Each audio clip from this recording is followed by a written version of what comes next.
Hello friends, कैसे हैं आप सब। आशा करते हैं आपकी तैयारी बहुत अच्छी चल रही होगी। सोशल एंथ्रोपोलॉजी में ही हम नेक्स्ट सेक्शन पे डिस्कस करेंगे। एक ब्रॉड टॉपिक है जिसे हम किनशिप कहते हैं, किनशिप एंड डिसेंट। बहुत इंपॉर्टेंट टॉपिक है और बहुत ही आसान है, बशर्ते ये है कि आप इसे बहुत ही सिस्टमैटिक तरीके से समझने की कोशिश करें। सब चीज़ एक दूसरे से इंटर रिलेटेड है। हम सोसाइटी में रहते हैं, हम एक दूसरे के से कैसे कनेक्टेड हैं।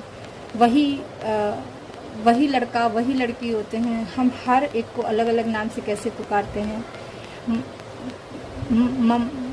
मम्मी के रिलेटिव को एक अलग नाम से पुकारते हैं, पापा के जो रिलेटिव हैं उन्हें अलग नाम से पुकारते हैं।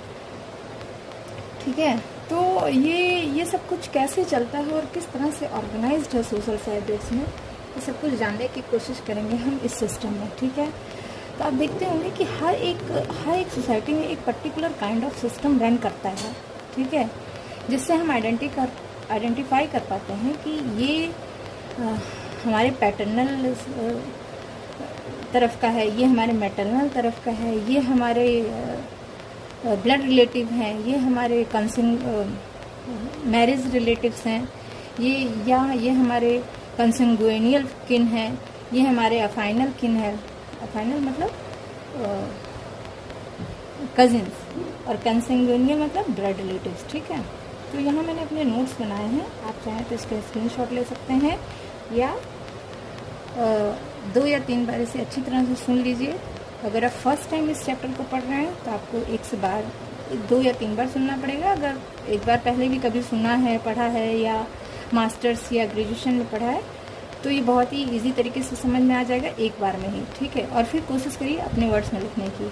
जब आप कोई चीज़ अपने वर्ड्स में लिखते हैं, अपने राइटिंग में लिखते हैं, तो वो हमेशा के लिए याद रहती है। ठीक है, तो यहाँ तो मैं एक्टिव हूँ, लेकिन आप अपनी जब कॉपी में लिखेंगे तो आप खुद एक्टिव रहेंगे, आपका ब्रेन एक्टिव रहेगा, तो आपको याद होता चला जाएगा। ठीक है, तो चलिए जानते हैं what is kinship and how it operate in our society. ठीक है, अब यहाँ मैंने एक कॉन्सेप्ट करके एक टॉपिक बना लिया है। कॉन्सेप्ट की किनशिप का कॉन्सेप्ट क्या है, ये क्या है। ठीक है, इसकी धारणा क्या है। तो kinship is a method of recording relationship. मैंने बताया आपको कि हमारे फैमिली में, हमारे चाचा की फैमिली की तरफ, हमारे मौसी की फैमिली की तरफ हम एक दूसरे से कैसे इंटर रिलेटेड हैं, कैसे रिलेशनशिप को एक्नॉलेज करते हैं। ठीक है, तो ये जो मेथड है रिलेशनशिप एक्नॉलेजमेंट का है, रिलेशनशिप रिकॉर्डिंग का है, रिलेशनशिप एस्टेब्लिशमेंट का, ये सारा कुछ क्या है, किनशिप है। ठीक है, in any society every normal adult individual belong to 2 different nuclear family. In any society every normal adult individual belong to 2 different nuclear society. ठीक है, न्यूक्लियर फैमिलीज।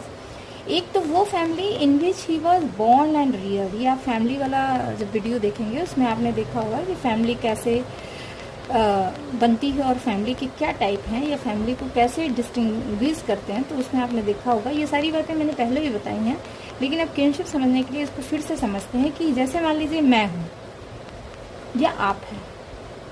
ठीक है, तो एक तो आप वो जिस फैमिली में you are born and reared is called family of orientation. इसको हम क्या कह देते हैं, फैमिली ऑफ ओरिएंटेशन। ठीक है, जिसमें आप पैदा होते हैं और बड़े होते हैं। The other family to which you और मी, या ईगो, जिसके थ्रू हम किनशिप डिटरमाइन करने जा रहे हैं, उसकी हम बात कर रहे हैं।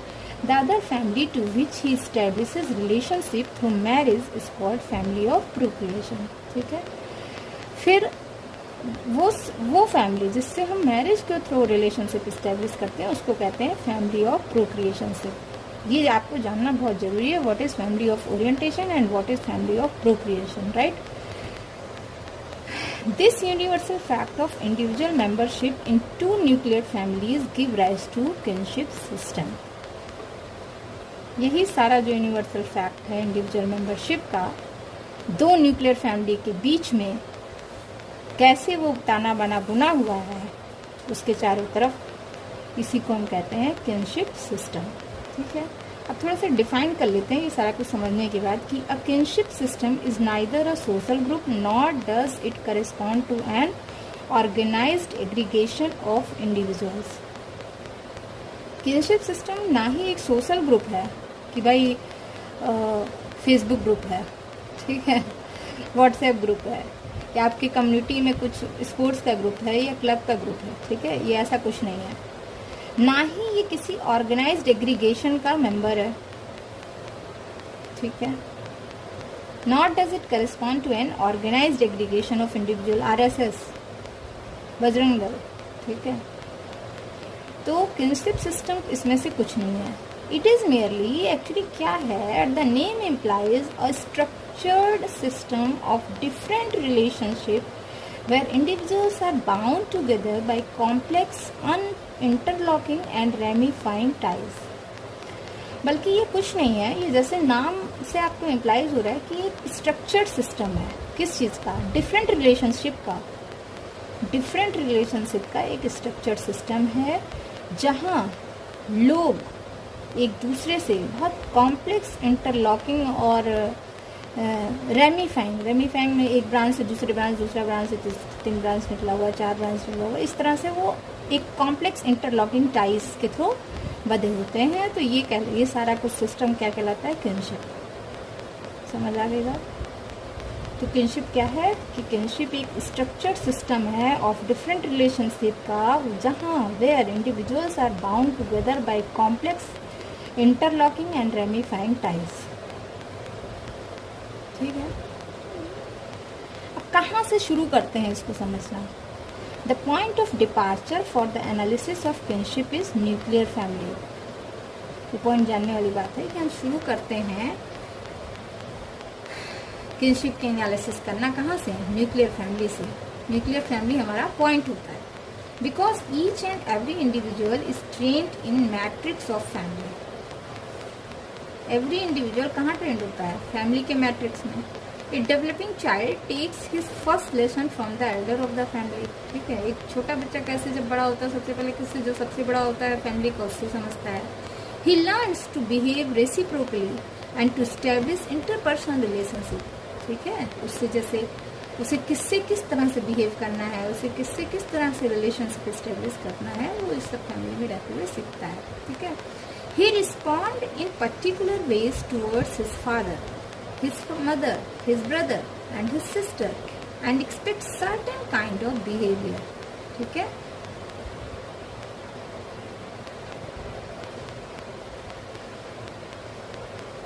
मेंबर के प्रति उसका जो बिहेवियर होगा एक सर्टेन काइंड का होगा, एक निश्चित तरीके का होगा, ठीक है। His responses remain individualized at first।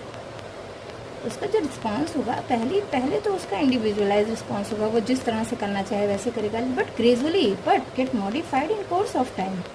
लेकिन वो धीरे धीरे समय के हिसाब से मॉडिफाई होता चला जाएगा। The personality type is thus moulded as per the expectation of society, ठीक है। जैसे जैसे सोसाइटी में एक्सपेक्टेशन जिस तरह से बढ़ता जाएगा, जैसे जैसे होता जाएगा, उसी तरह से वो ट्रांसफॉर्म होता चला जाएगा, ठीक है, सारा पर्सनैलिटी और relationship. A man becomes acquainted with traditional norms and values of society into which he has born and promote himself as a member of the particular society and culture, ठीक है। जिस सोसाइटी में आप born होते हैं उसकी traditional norms और values को आप धारण करते हैं और उसी तरह से बड़े होते हैं और अब प्रमोट करते हैं खुद को as a particular member of that society, ठीक है। समझ में आ रही बात? अब एक पॉइंट यहाँ इम्पॉर्टेंट है जिसे आप लिख सकते हैं मेरे साथ साथ, study of kinship is very useful. अच्छा, पढ़ते इसको क्यों है, क्यों स्टडी करते हैं, ये जानना सबसे इम्पॉर्टेंट है।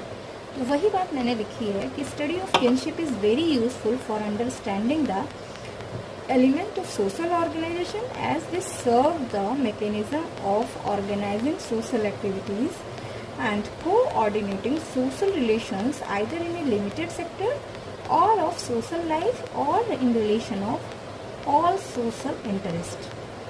आगे हम इसके फंक्शन भी पढ़ेंगे, लेकिन अभी ऐसे देख लेते हैं कि क्यों यूज़फुल है इसे पढ़ना या समझना।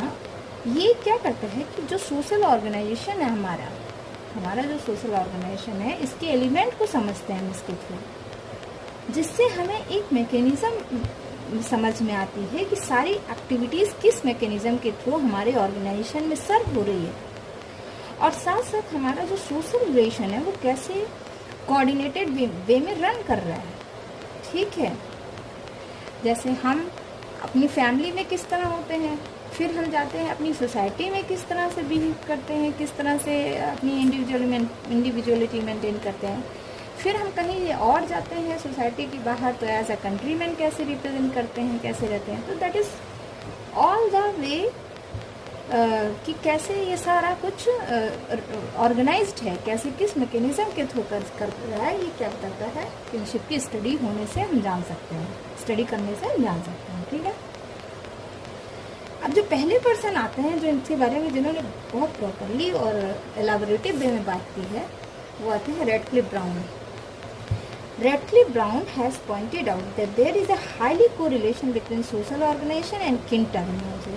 ठीक है, इन्होंने ये बताया था कि जो हमारा सोशल ऑर्गेनाइजेशन है और जो हमारी किन टर्मिनोलॉजी यानी हम एवरी किन एक दूसरे से किस पर्टिकुलर टर्म में उसे आइडेंटिफाई करते हैं। जैसे मैं पैटर्नल रिलेशंस में कैसे बात करूँगी, ये चाचा हैं, ये ताऊ हैं, ये बड़े पापा हैं। मैटरनल में कैसे बात करूँगी, ये मौसी हैं, ये मामी हैं, ये नानी हैं। तो ये सारी चीज़ें आ सकती हैं, मामा हैं। ठीक है, तो सबसे पहले रेडक्लिफ ब्राउन ने ये बताया कि there is a relationship, there is a correlation between social organisation and kin terminology. अब एक और साइंटिस्ट आते हैं, सोशल एंथ्रोपोलॉजिस्ट WHR राइवर। मैं आपको दिख रहा होगा, स्पेलिंग में बता देती हूँ, RIVERS, राइवर्स। ठीक है, आप सोशल एंथ्रोपोलॉजी की किसी भी बुक में ये नाम सर्च कर लीजिए, आराम से मिल जाएगा, WHR राइवर। Rivers has mentioned that the particular feature of social organization are reflected from the prevailing terminology. राइवर ने भी वही बात कही कि जो सोशल ऑर्गेनाइजेशन में एक फीचर रिफ्लेक्ट करता है वो टर्मिनोलॉजी ही रिफ्लेक्ट करता है। जैसे मैं बोलूँ कि ये मामी है तो वो समझ में आ जाएगा कि जो है ये हमारे मैटरनल ग्रुप की तरफ के हैं। एल क्रोएबर ने भी बताया, L Kroeber has shown that role of language in the system of terminology. इन्होंने लैंग्वेज के थ्रू बताया। ठीक है, according to Raymond Firth, kinship is the rod on which all leans throughout the life. ये बहुत ही interesting है कि Raymond fourth के अनुसार किनशिप एक रॉड है जिसमें हम सारे लटके हुए हैं, पूरी लाइफ लटके रहते हैं।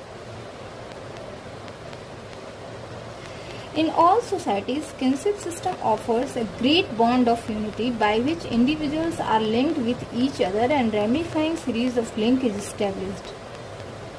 सभी सोसाइटीज़ में किनशिप सिस्टम एक ग्रेट बॉन्डिंग को, यूनिटी को रिप्रेजेंट करता है। ठीक है, जिसमें सभी एक दूसरे से लिंक्ड हैं और एक रेमिफाइंग सीरीज यानी एक जालीदार नुमा से एक दूसरे से इस्टेब्लिश करते हैं।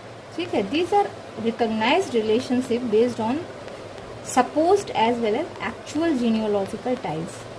ठीक है, इन्होंने बताया है कि जो ये रिलेशनशिप है ये रिकॉग्नाइज किया जाता है किस पे, या तो वो एक्चुअल जीनियोलॉजिकल टाइज होंगे या तो सपोज किए जाएंगे।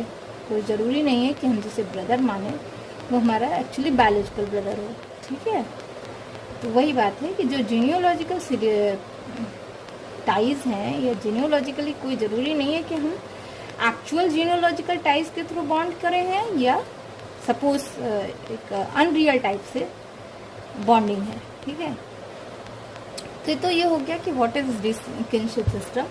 किनशिप सिस्टम का क्या मतलब है, अलग अलग ऑथर्स ने किस तरह से किनशिप सिस्टम को बताया, ये मैंने बताया आपको। कॉन्सेप्ट्स क्या है किनशिप सिस्टम का।